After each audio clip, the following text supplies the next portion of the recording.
नमस्तुभयम दोस्तों, जैसा कि आप सभी लोग जानते हैं कि 10 जून 2026 यानी बुधवार को पड़ रही है पुरुषोत्तम मास, ज्येष्ठ अधिक मास की कृष्ण पक्ष दशमी तिथि। और दोस्तों ये वो तिथि है जो पुरुषोत्तम मास में पड़ने वाली सबसे बड़ी तिथि है, क्योंकि ये पुरुषोत्तम मास में पड़ने वाली है और इसका बहुत ही बड़ा और विशेष महत्व होता है। पूज्य गुरु जी ने कहा है कि अगर कभी भी मौका लग जाए और पुरुषोत्तम मास की दशमी तिथि बुधवार को पड़ जाए तो आप लोगों को सात हरा दुर्वा का उपाय तो अवश्य ही करना चाहिए। इन दोनों का संयोग बहुत ही कम आता है। इसी के साथ में गुरु जी ने अपनी शिव पुराण कथा में बताया है कि इस दिन आपको सात दुर्वा का उपाय तो आपको अवश्य ही करना चाहिए, क्योंकि ऐसा दिन पूरे साल में सिर्फ एक ही बार आता है। और दोस्तों आप सभी लोग जानते हो कि बुधवार का अगर सबसे बड़ा बड़ा उपाय है तो वह सात्यहरा दुर्वा वाला उपाय है। तो दोस्तों इस बुधवार दशमी तिथि के दिन आप लोगों को इस सातहरा दुर्वा वाला उपाय को जरूर करना है। बहुत सारे लोग होंगे जिन लोगों ने इस उपाय को ना किया हो, मतलब पूरा साल निकल गया, उन्होंने किसी भी दिन इस सातहरा दुर्वा वाला उपाय को ना किया हो। पर दोस्तों आपके पास एक आखिरी मौका बचा हुआ है जो कि 10 जून के दिन है। तो इस दिन आप लोगों को इस वाले उपाय को जरूर कर लेना। भले ही आपने पूरे महीने भर इस उपाय को ना किया हो, पर अगर आपने इस पुरुषोत्तम मास के बुधवार दशमी तिथि के दिन अगर इस वाले उपाय को कर लिया तो आपको इस उपाय को करने का वो फल मिलेगा जिसकी आपने कभी कल्पना भी नहीं करी होगी। इसीलिए आप लोग इस वाले उपाय को एक बार जरूर कर लेना है ताकि आप लोगों के हाथ से यह मौका ना जा सके और आपको इस उपाय को करने का फल मिल सके। दोस्तों ये उपाय पंडित जी ने अपनी अभी ही शिव महापुराण की कथा में बताया है, जिस उपाय को आज हम आपको बहुत अच्छे से समझाने वाले हैं। इस वीडियो को देखने के बाद इस उपाय को समझने के लिए आपको कोई और वीडियो को देखने की जरूरत नहीं पड़ेगी। तो चलिए दोस्तों उपाय को शुरू करते हैं। देखिए यह इस पुरुषोत्तम मास के बुधवार दशमी तिथि के दिन यह इतना खास होता है, इतना महत्वपूर्ण होता है। देखा गया है कभी कभी बड़े बड़े पूजा पाठ अनुष्ठान से जो मनोकामना पूर्ण नहीं होते वह पुरुषोत्तम मास पूर्ण होते हैं। मास के बुधवार दशमी तिथि के दिन एक छोटे से उपाय करने से ही आपकी मनोकामना पूर्ण हो जाती है। और बहुत सारे लोगों ने इस उपाय को किया भी है और उनको इस उपाय को करने का फल भी जरूर मिला है। अगर आप लोग भी इस उपाय को करना चाहते हैं तो आप इस उपाय को पहले अच्छे से समझ लेना, सुन लेना, उसके बाद करना। आपको इस उपाय का फल जरूर ही, और इस उपाय को कर लेने से आपके घर में चाहे किसी भी प्रकार की दुख और समस्या क्यों ना चल रही हो, आपको उसका कारण भी नहीं पता है कि भाई यह समस्या किस कारण से चल रही है। उसका कुछ भी कारण हो सकता है, जैसे इसे पितृदोष हो सकता है या किसी भी तरह का मंगल दोष भी हो सकता है। तो इस दिन आप लोगों को यह वाला उपाय कर लेना है। यह एक ऐसा उपाय है जिस उपाय को अगर किसी विशेष दिन पर किया जाए तो भाई उस विशेष दिन का जो है वह तो मिलता ही मिलता है। पर हमने उस दिन पर इस उपाय को किया है तो हमें उससे भी बड़ा फल मिलता है, और फल बहुत जल्दी मिलता है, क्योंकि आप इस उपाय को बहुत ही बड़े और विशेष दिन पर कर रहे हो। तो चलिए अब उपाय के बारे में बात करते हैं, लेकिन उससे पहले आप लोगों को यह जानना आवश्यक है कि आखिर यह उपाय किस समय करना है, किसको करना है और कैसे करना है।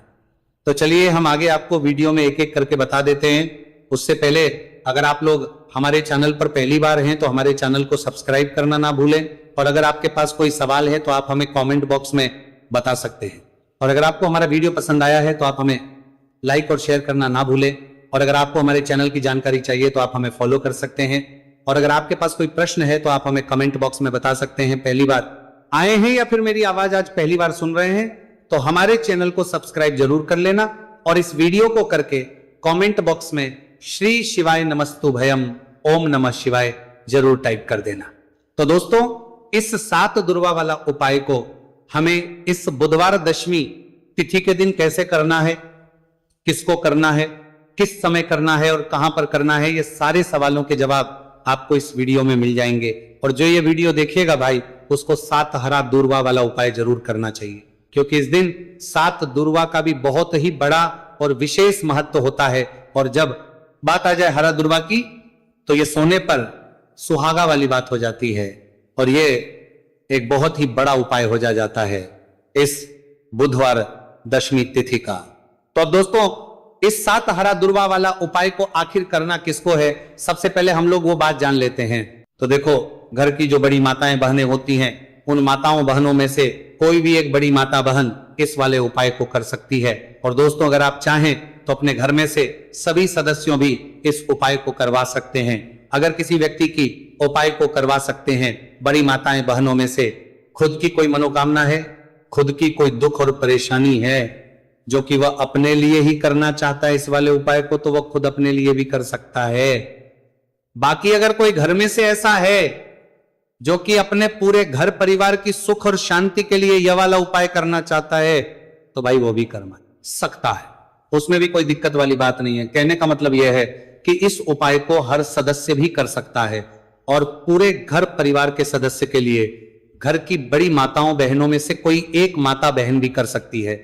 माताएं बहनें अगर घर में उपस्थित ना हो या वो यह वाला उपाय ना कर पा रही हो, तो फिर घर का कोई बड़ा सदस्य भी 7 हरा दूर्वा वाला उपाय को कर सकता है, चाहे फिर वो पुरुष ही क्यों ना हो, उसमें कोई भी दिक्कत वाली बात नहीं है। अब दोस्तों, जो अगला प्रश्न निकल कर आता है वो ये आता है इसको लेकर कि आखिर इस उपाय को हमें किस समय करना है, सुबह के समय करना है कि शाम के समय करना है।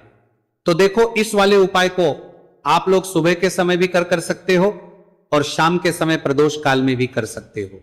अब अगर आप पूछो कि भाई सबसे उत्तम समय कौन सा रहेगा इस 7 हरा दूर्वा वाला उपाय को करने का, तो हम आपसे बस यही कहेंगे कि इस उपाय को आप सुबह के समय करेंगे तो ज्यादा बेहतर होगा। बाकी अगर प्रदोष काल के समय भी करेंगे तो भी अच्छा होगा, उसमें कोई भी दिक्कत वाली बात नहीं है। तो अब दोस्तों, जो अगली सबसे बड़ी और महत्वपूर्ण बात आती है वो ये आती है कि सुबह अगर हम उपाय को करेंगे तो हमें कितने बजे से लेकर कितने बजे तक के बीच में करना है, और शाम के समय प्रदोष काल में करेंगे तो हमें कितने बजे से लेकर कितने बजे के बीच में करना है। तो देखो, सुबह जितनी जल्दी हो सके आप उपाय को करने की कोशिश करना। बाकी अगर कारणवश लेट भी हो जाओ, थोड़ी देर भी हो जाए, तो 10 या 11 बजे तक भी आप उपाय कर लेना, पर 12 बजे से ज्यादा देरी ना हो, ठीक है, इस बात का ध्यान रखना। उसके बाद में दोस्तों, अगर शाम के समय प्रदोष काल की बात करें, प्रदोष काल का जो समय है होता है वो शाम के 6 बजे से शुरू हो जाता है। मतलब शाम के 6 बजे से लेकर शाम के 6 बजे से रात के 8 बजे के बीच का जो समय होता है, यह समय प्रदोष काल का समय होता है। तो इस उपाय को 7 या 8 बजे के बीच में भी कर सकते हो, मैं आप कभी भी इस वाले उपाय को कर सकते हो, उसमें कोई भी दिक्कत वाली बात नहीं है। तो अधिक मास का महीना ही है जो आपको धन, दौलत, पुण्य दोनों ही देने वाला है। अधिक मास के महीने में तुलसी का पूजन करके श्री हरि विष्णु से जुड़े हुए कुछ उपाय करके आप अपने जीवन की निर्धनता, धन से जुड़ी समस्याएं, कर्जे से जुड़ी समस्याओं को हमेशा के लिए दूर कर सकते हैं। भगवान विष्णु को तुलसी अति प्रिय है, इसलिए उनकी पूजा में भी विशेष रूप से हम तुलसी का उपयोग करते हैं। और बिना तुलसी दल के, बिना तुलसी मैया के श्री हरि विष्णु की पूजा और उनका भोग दोनों ही अधूरे होते हैं। इसीलिए अधिक मास के महीने में ऐसा उपाय आपको बताने वाले हैं जिसे करने से श्री हरि विष्णु की असीम कृपा आपको मिलेगी और मां तुलसी से ऐसा आशीर्वाद मिलेगा, जीवन का हर दुख, हर कष्ट, गरीबी, निर्धनता, कर्जे से जुड़ी समस्याएं, सब कुछ ही आपके जीवन से दूर हो जाएगा और सुख, समृद्धि, धन, वैभव, ऐश्वर्य सब कुछ आपको अपने जीवन में आसानी से मिलने लगेगा। तो चलिए बात कर लेते हैं कि कौन सा उपाय है, तुलसी के पौधे में कौन सी चीज आपको रखनी है और इस उपाय को किस समय करना है। देखिए, सबसे पहले तो आपको बता दें कि अगर आपके घर में तुलसी का पौधा नहीं है तो अधिक मास के महीने में एक तुलसी का पौधा अपने घर में लाकर जरूर लगाए, क्योंकि अधिक मास के महीने में जो लोग अपने घर में तुलसी जी का पौधा लाकर लगाते हैं, मां तुलसी का पूजन करते हैं, कभी भी मां तुलसी उनके घर में निर्धनता नहीं रुकने देती है। हमेशा उनके घर में धन की वृद्धि होती है, धन की वर्षा होती है।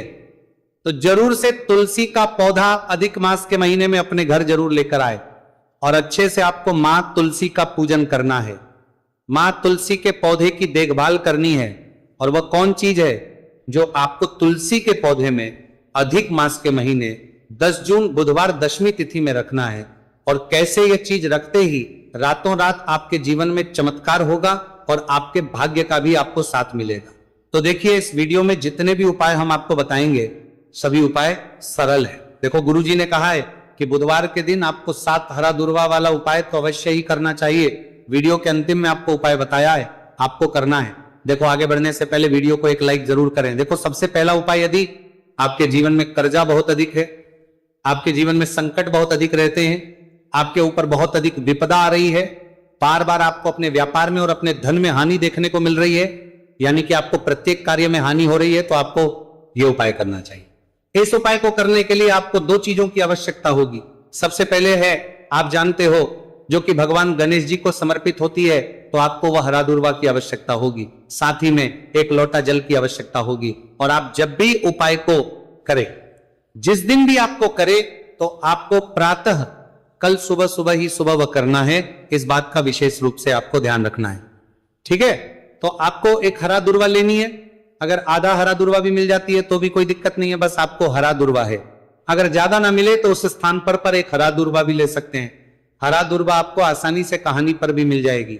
बस याद रखिएगा, शुद्ध दुर्वा, और मतलब उसे शुद्ध करके ही उपयोग में लीजिएगा, है ना।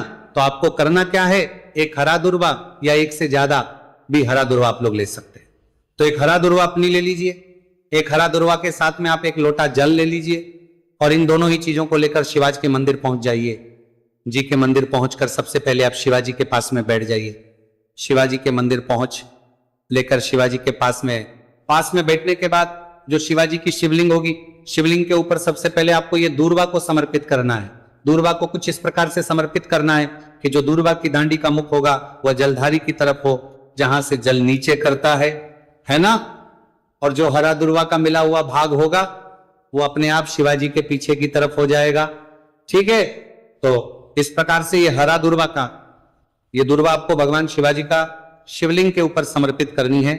और जो एक लोटा जल आप अपने साथ लेकर आए हैं, इसी दूर के ऊपर भगवान शिवजी के शिवलिंग के ऊपर एक धारा से आपको समर्पित कर देना है, ठीक है। अब यहां पर देखने बात यह है कि ये उपाय इस व्यक्ति को करना है।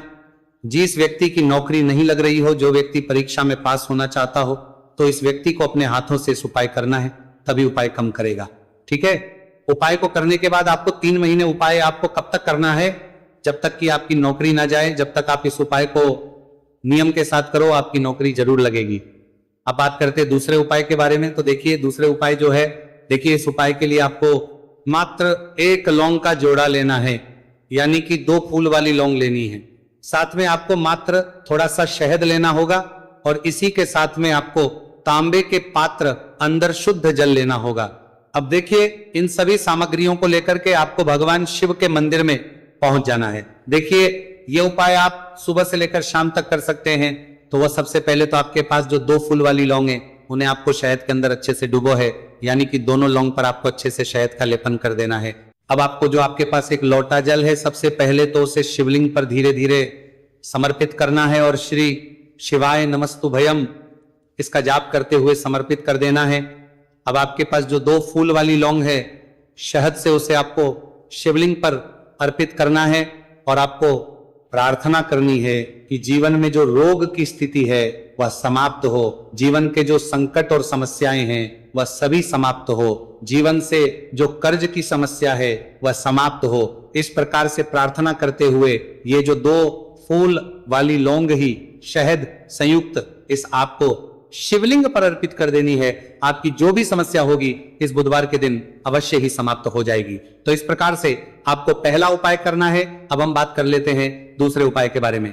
देखिए ये उपाय आपके लिए सर्वश्रेष्ठ होने वाला है। देखिए इस उपाय के लिए आपको चाहिए होंगे 5 हरा मूंग के दाने, और मूंग के दाने कहीं से भी खंडित नहीं होने चाहिए, इस बात का ध्यान रखें। और इसी के साथ मैं आपको एक तांबे के पात्र के अंदर अपने घर से शुद्ध जल 1 लोटा जल ले लेना है। अब दोस्तों इन सभी सामग्रियों को लेकर के आपको सीधे पहुंच जाना है भगवान शिव के मंदिर में। देखिए इस उपाय को भी आप सुबह भी कर सकते हैं और शाम के समय में भी कर सकते हैं। देखिए भगवान शिव के मंदिर में पहुंचने के बाद आपके पास जो 5 हरे मूंग हैं, उनमें से पहला जो हरा मूंग है, आपको शिवलिंग के सामने जो नंदी महाराज होते हैं और उनका जो पैर उठा हुआ होता है, वहां पर आपको पहला हरा मूंग समर्पित करते हैं, और आपको श्री शिवाय नमस्तुभयम इसका जाप कर लेना है। फिर आपको दूसरा हरा मूंग लेना है, और शिवलिंग पर जो श्री गणेश जी वाला स्थान होता है वहां पर आपको यह दूसरा हरा मूंग समर्पित कर देना है। यानी कि शिवलिंग के सीधे तरफ आपको यह दूसरा हरा मूंग समर्पित करना है, और फिर आपको ओम गण गणपते नमः या फिर ओम श्री गणेशाय नमः इसका जाप कर लेना है। तीसरा हरा मूंग का दाना आपको भगवान शिव की सबसे प्रिय पुत्री माता अशोक सुंदरी वाले स्थान पर समर्पित करना। शिवलिंग की जो जलाधारी होती है, जहां से जल बह करके आता है, उसी जलाधारी के बीच में जो कहीं कहीं उठी हुई लाइन होती है सांप की आकृति के रूप में, वहीं पर आपको तीसरा हरा मूंग समर्पित करना है और फिर आपको ओम नमः शिवाय इसका जाप कर लेना है। अब दोस्तों चौथा जो हरा मूंग है उसे आपको भगवान कार्तिकेय जी का जो स्थान होता है शिवलिंग पर, वहां पर आपको ये चौथा हरा मूंग का दाना समर्पित कर देना है और आप ओम नमः शिवाय इसका जाप कर लेना है। अब दोस्तों आपके पास जो पांचवा और अंतिम हरा मूंग बचा हुआ है उससे आपको उससे जल के पात्र के अंदर डाल देना है और इस हरे मूंग से युक्त जल से आपको भगवान शिव के शिवलिंग का अभिषेक कर देना है। जल आपको बिल्कुल धीरे धीरे समर्पित करते जाना है और लगातार आपको शिव महापुराण के मूल श्री शिवाय नमस्तु भयम इसका जाप करते रहना है। फिर आपको शिवलिंग के आगे बैठकर, यदि आप अपने बच्चों के लिए यह उपाय कर रहे हैं, यदि आप अपने बच्चों की बुद्धि ज्ञान और विवेक के लिए उपाय कर रहे हैं, तो उसके लिए आपको प्रार्थना कर लेनी है, या फिर व्यापार में वृद्धि करने के लिए यह उपाय कर रहे हैं तो उसकी कामना करते हुए आपको प्रार्थना कर लेनी है, या फिर अपनी नौकरी के लिए कर रहे हैं, या फिर अपने इंटरव्यू के लिए, या फिर धन की प्राप्ति के लिए कर रहे हैं। जिस भी कामना के लिए आप उपाय कर रहे हैं उसे परिपूर्ण करने के आपको महादेव से प्रार्थना कर लेनी है और फिर आपको वापस अपने घर आ जाना है। पूज्य गुरु जी ने कहा है कि जो भी व्यक्ति इस उपाय को कर लेता है तो यकीन मानिए आपके जीवन की जो सारे संकट, कष्ट और बाधाएं ही वह सभी समाप्त होंगे। अब हम बात करते हैं अगले उपाय की। इस उपाय के लिए आपको एक दीपक लेना है। दीपक आप मिट्टी का भी ले सकते हैं और शुद्ध आटा मढ़कर उसका दीपक भी आप तैयार कर सकते हैं। अंदर गोल बाती का प्रयोग करना है और दीपक के अंदर आपको शुद्ध घी का प्रयोग करना है। इसी के साथ में आपको मात्र एक फूल वाली लौंग लेनी होगी। अब ये एक दीपक और एक फूल वाली लौंग लेकर के सीधा आपको पहुंचना होगा बरगद के वृक्ष के। वहां पर देखिए सबसे पहले तो आपके पास जो एक फूल वाली लौंग है उससे आपको बरगद के वृक्ष की जड़ में समर्पित करना है। देखिए अगर आपके जीवन में कोई भी बड़ा संकट आने वाला है, कोई बड़ा कष्ट आने वाला, तो वह इस उपाय के माध्यम से दूर होने वाला है। महादेव की विशेष कृपा रहेगी कि जो भी संकट आपके जीवन में आने वाला होगा वो भी दूर हो जाएगा। तो आपको एक लौंग समर्पित करनी है बरगद के वृक्ष की जड़ में और वहीं पर आपको जो है गोलबाती वाला दीपक जो आप लेकर के गए हैं उससे भी वहां पर प्रज्वलित कर देना है वटकेश्वर महादेव का स्मरण करते हुए। देखिए जब भी आपको जीवन में इस साल लगने लगे कि आपके जीवन में कुछ भी अच्छा नहीं चल रहा है, तब भी आपको इच्छा पाक को उपाय करना है। तो इस प्रकार से आपको ये उपाय करना है। अब हम जान लेते हैं चौथे विशेष उपाय के बारे में। देखें यदि आपके विवाह में, शादी में कोई भी समस्या आ रही है, यदि आपका जो कर्ज है वह दिन पर दिन बढ़ते ही जा रहा है, तो आपको यह चमत्कारी उपाय करना चाहिए। कोई भी समस्या अगर जीवन में है तो उसे दूर करने के लिए आपको ये समस्या आ रही है, करना चाहिए। मंगल दोष से जुड़ी हुई समस्या भी है तब आपको यह उपाय करना चाहिए। देखिए इस उपाय के लिए आपको एक तांबे के पात्र के अंदर अपने घर से शुद्ध जल लेना है और इसी के साथ में आपको एक चुटकी लाल चंदन लेना होगा। अब आपको क्या करना है कि जो लाल चंदन आपने लिया है उसे आपको उससे जल के पात्र के अंदर डाल देना है और ये जल जो है आपको लाल चंदन से युक्त तैयार कर लेना है और ये लाल चंदन से युक्त जल आपको भगवान शिव के मंदिर में लेकर के पहुंचना है। लेकिन उपाय भी आप सुबह से लेकर के शाम तक कर सकते हैं। अब दोस्तों ये जो लाल चंदन से युक्त जल है इससे आपको भगवान शिव के शिवलिंग पर धीरे धीरे अर्पित कर देना है और आपको लगातार श्री शिवाय नमस्तु भयम इसका जाप करते रहना है। देखिए यदि आपके जीवन में विवाह से जुड़ी समस्या चल रही है तो आपको मंगलेश्वर महादेव का स्मरण करना है और जीवन में अधिक कर्ज की समस्या है तो आपको आर्यन मुक्तेश्वर महादेव का स्मरण करना है। देखना एक दिन आपकी सब तरह की समस्या जल्दी ही समाप्त हो जाएगी। तो इस प्रकार से आपको यह चौथा उपाय करना है। अब हम जान लेते हैं। तो दोस्तों देव भगवान गणेश को समर्पित होता है और जो भगवान गणेश है वो भगवान शिव के सबसे प्रिय है। तो बुधवार के दिन किया जाने वाला यह हरे मूंग का उपाय महादेव के साथ साथ भगवान गणेश के भगवान गणेश के साथ साथ आपके दिन की बुधवार का दिन है भी करिक्तर में बुधवार का दिन किया जाने वाला यह हरे मूंग गणेश को भी प्रसन्न करने वाला है। देखिए इस वीडियो में हम पूज्य गुरुदेव द्वारा बताए गए दो बहुत ही खास उपायों के बारे में जानने वाले हैं। पहला जो उपाय है, यदि आपको अपने किसी भी प्रकार के कार्य में रुकावटें देखने को मिल रही हैं, आप यदि किसी भी प्रकार के कार्य में सफल नहीं हो पा रहे हैं, या फिर यदि आप अपनी को भ्रमण करना चाहते हैं, अपने ज्ञान और विवेक को बढ़ाना चाहते हैं, तो विशेषकर ऐसे लोगों को यह पहला उपाय करना है। तो देखिए, इस उपाय को करने के लिए सबसे पहले तो आपको मात्र हरे मूंग लेने है। देखिए दोस्तों, आप इस उपाय के लिए 5, 7, 21, 51 जितने भी आपके पास हरे मूंग उपलब्ध हो जाते हैं, उतने आपको मात्र हरे मूंग लेने हैं। लेकिन आपको एक विशेष बात का ध्यान रखना है कि जितने भी हरे मूंग के दाने लेंगे वह साबुत होने चाहिए, खंडित नहीं होने चाहिए। इस बात का आपको विशेषक ध्यान रखना होगा। पूज्य गुरुदेव ने बताया है कि इस उपाय के लिए आपको मात्र हरे मूंग की ही आवश्यकता होगी। तो देखिए, मात्र आपको जो ये हरे मूंग है, इन्हें सीधे लेकर के पहुंच जाना होगा भगवान शिव के मंदिर में। देखिए दोस्तों, गुरुदेव ने बताया है कि इस उपाय को आप सुबह से लेकर के शाम तक किसी भी समय में कर सकते हैं। लेकिन यदि आप पास समय है तो आप इस उपाय को प्रदोष काल के समय में भी कर सकते हैं, क्योंकि जिस दिन दशमी तिथि की तिथि होती है, उस दिन प्रदोष काल के समय में साक्षात भगवान शिव शिवलिंग में ही विराजमान होते हैं। इसीलिए आपको पूरी कोशिश करनी है कि दशमी तिथि की तिथि पर आपको प्रदोष काल के समय में ही यह उपाय करना है। लेकिन किसी कारणवश यदि आपको समय नहीं मिल पाता है, तो फिर आप इस उपाय को सुबह से लेकर के शाम तक किसी भी समय में कर सकते हैं।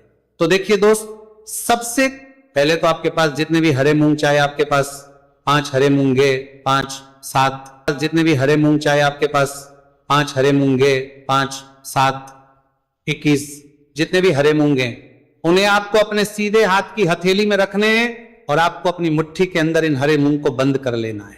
अब देखिए, आपको ये जो हरे मूंग की मुट्ठी है, इसे सबसे पहले तो भगवान शिव के शिवलिंग से स्पर्श करवानी है। देखिए दोस्तों, आप सभी को पता है कि जब हम शिवलिंग पर कोई भी सामग्री अर्पित करते हैं, उससे पहले हम अपनी मुट्ठी के माध्यम से उस सामग्री को शिवलिंग पर स्पर्श करवाते हैं। तो सबसे पहले तो आपकी मुट्ठी में जो हरे मूंग है, उस हरे मूंग की मुट्ठी को आपको शिवलिंग पर स्पर्श करवानी है। और आपको इस हरे मूंग की मुट्ठी को वर्ष करवाते समय लगातार शिव महापुराण के मूल मंत्र श्री शिवाय नमस्तु भयम या फिर ओम नमः शिवाय, इस मंत्र का जाप करते रहना है। इसके बाद आपकी जो भी कामना है, जिस भी प्रकार के कार्य में आपको रुकावटें देखने को मिल रही हैं, आपके जीवन में जो भी बीमारी है, जो भी आपके जीवन में रोग चल रहे हैं, या फिर आप अपने जिस भी प्रकार के कार्य में सफलता की प्राप्ति करना चाहते हैं, यानी कि यदि आपकी किसी भी प्रकार की मनोकामना है, तो उसे आपको महादेव के समक्ष रख देनी है। देखिए, आपको अपनी मुट्ठी को शिवलिंग से स्पर्श रख के ही आपकी जो मनोकामना है उसे महादेव के समक्ष रखना है। तो देखिए, आपको श्री शिवाय नमस्तु भयम इस मंत्र का जाप करते हुए अपनी मनोकामना को बोल देना है। इसके बाद आपको अपनी जो मुट्ठी है, इससे शिवलिंग से हटा लेनी है। इसके बाद आपको ये जो हरे मूंग की मुट्ठी है, इससे नंदी महाराज का जो पैर उठा होता है, वहां पर आपको हरे मूंग की मुट्ठी को स्पर्श करवाना है। स्पर्श करवाते समय आपको वहां पर भी श्री शिवाय नमस्तु भयम मंत्र का जाप करना है। और जो आपने शिवलिंग के सामने मनोकामना बोली थी, उसी मनोकामना को आपको नंदी महाराज के सामने भी बोलना है। अब आपको महाराज के वहां से भी अपनी ये मुट्ठी हटा लेनी है। अब इस मुट्ठी को सीधे आपको लेकर के पहुंच जाना है। आपके आसपास या फिर शिव मंदिर के आसपास जो भी बेलपत्र का वृक्ष है, वहां पर देखिए, बहुत ही अचक उपाय है। और यह जो उपाय है, आपको सिर्फ एक बार ही करना है। विशेष बुधवार के दिन जब भी कोई भी विशेष तिथियां पड़ती हैं, तो उस पर ही यह उपाय किया जाता है। इसीलिए यह उपाय आपको बहुत ही ध्यान से समझना है। तो देखिए, आपको बेलपत्र के वृक्ष के वहां पर पहुंचने के बाद आपकी जो हरी मूंग की मुट्ठी है, इससे आपको बेलपत्र के वृक्ष से स्पर्श करवा देनी है।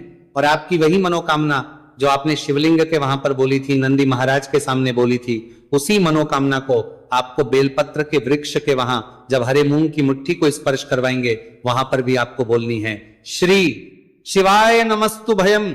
इस मंत्र का स्मरण करते हुए महादेव से आपकी जो भी मनोकामना है, उसे परिपूर्ण करने की आपको प्रार्थना करनी है। अब देखिए दोस्तों, फिर आपको अपने घर आ जाना है। पूज्य गुरुदेव ने बताया है कि बुधवार की दशमी तिथि के दिन जो भी व्यक्ति इस उपाय को करता है, तो उसके जीवन की ऐसी कोई मनोकामना नहीं, कोई कार्य नहीं जिससे सफल नहीं किया जा सकता है। अगर आप अपने विवाह के लिए उपाय कर रहे हैं, नौकरी के लिए कर रहे हैं, या फिर अपने व्यापार के लिए ये उपाय कर रहे हैं, और यदि आपने दिल से प्रार्थना की है तो महादेव भी आपकी पूरी प्रार्थना जो है उसे दिल से ही स्वीकार करते हैं। इसीलिए आपको इस बुधवार की दशमी तिथि पर यह दिव्य उपाय अवश्य ही करना चाहिए। अब दोस्तों हम जान लेते हैं पूज्य गुरुदेव द्वारा बताए गए दूसरे खास उपाय के बारे में। देखिए दोस्तों, पूज्य गुरुदेव ने बताया है कि यह उपाय भी आपकी किसी भी प्रकार की मनोकामना को परिपूर्ण करने के लिए, देखिए इस उपाय को करने के लिए मात्र आपको एक दीपक की आवश्यकता होगी। दीपक जो है आप अपने घर पर शुद्ध आटा मनकर उसका ही तैयार करेंगे। अब देखिए इस दीपक में आपको लंबी रुई की बाती का प्रयोग करना है, साथ ही साथ इस दीपक में आपको शुद्ध घी का प्रयोग करना होगा। अब देखिए इस प्रकार से दीपक तैयार करने के बाद इसी के साथ में आपको एक हरा साबुत मूंग का दाना ले लेना है। अब देखिए ये जो दोनों ही सामग्रियां, इन्हें लेकर के आपको सीधे पहुंच जाना है भगवान शिव के मंदिर में। देखिए ये जो उपाय है विशेषकर आपको शाम को प्रदोष काल के समय में ही करना होगा। देखिए आपके पास जो ये लंबी बाती वाला दीपक है, इससे आपको शिवलिंग के सीधे तरफ जहां श्री गणेश जी का स्थान होता है उनके पास में आपको ये जो लंबी बात वाला दीपक है, सबसे पहले तो इसे आपको रखना है। देखिए शिवलिंग पर गणेश जी का स्थान होता है, उससे थोड़ा सा दूर आपको ये दीपक रखना है और इससे आपको प्रज्वलित करना है। इसके बाद आपके पास जो एक हरा मूंग है, इसे आपको उससे जलते हुए दीपक के अंदर ही डाल देना है। अब देखिए जिस तरफ आपने दीपक जलाया है, जिस तरफ आपने दीपक प्रज्वलित किया है, यानी कि गणेश जी के इस तरफ आपने पास में जो दीपक प्रज्वलित किया है उसी तरफ आपको बैठना है और दीपक को प्रज्वलित करते समय को कम से कम 11 बार श्री शिवाय नमस्तु भयम इस मंत्र का जाप भी करना है। पूज्य गुरु जी ने बताया है कि दीपक को प्रज्वलित करने के बाद और श्री शिवाय नमस्तु भयम इस मंत्र का जाप करने के बाद आप जिस भी मनोकामना की पूर्ति के लिए उपाय कर रहे हैं, उस मनोकामना की पूर्ति के लिए आपको महादेव से प्रार्थना कर लेनी है। देखिए हरे मूंग का यह उपाय भगवान गणेश को प्रसन्न करने के लिए, साथ ही साथ महादेव को भी करने के लिए पूज्य गुरुदेव ने बताया है कि हरे मूंग से किया गया यह उपाय आपकी किसी भी प्रकार की मनोकामना को बहुत ही शीघ्रता से परिपूर्ण करता है। और यह उपाय आपको केवल बुधवार दशमी तिथि पर ही करना है। तो दोस्तों यह थे पूज्य गुरु जी द्वारा बताए गए कुछ बहुत ही खास उपाय। अगर आपको जानकारी अच्छी लगी हो तो वीडियो लाइक करिएगा। मिलते हैं फिर एक नए वीडियो के साथ। श्री शिवाय नमस्तु भयम।